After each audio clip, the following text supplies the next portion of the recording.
Comincia l'anno scolastico e puntualmente la polemica, dal caro libri all'origine geografica degli insegnanti, sino a, ed è il nuovo capitolo di questi giorni, la scarsità degli stessi educatori e presidi. Con il governo che avrebbe privilegiato il sud nonostante le richieste pervenute dal Veneto, come detto dallo stesso assessore ieri. Del territorio del Ministero dice che mancano circa 3.000 insegnanti, di cui 1.000 solo di sostegno.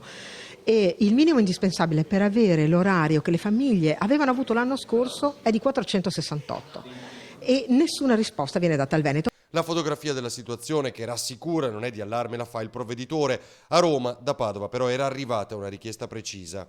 Ecco, non è che manchino insegnanti. Ovvio che tra il cosiddetto organico di diritto e il cosiddetto organico di fatto c'è un gap, c'è una diversità, avremmo bisogno di avere, come dire, una ventina, 20-25 insegnanti, forse 30. All'indomani dell'annuncio dell'interrogazione parlamentare, il lavoro ferve per assicurare il primo suono della campanella con tutti i docenti di ruolo in cattedra. Non è che se questi insegnanti non arrivano noi non riusciamo a far partire l'anno scolastico, è che avendo un numero superiore di insegnanti e avendo evidenziato delle criticità potremmo dire alle scuole: state tranquilli. Le sofferenze maggiori finora riscontrate solo nelle scuole primarie e secondarie di primo grado. Ecco, la buona scuola in realtà è stata una grande boccata d'ossigeno perché ha consentito, grosso modo a livello nazionale, di assumere 60.000 docenti,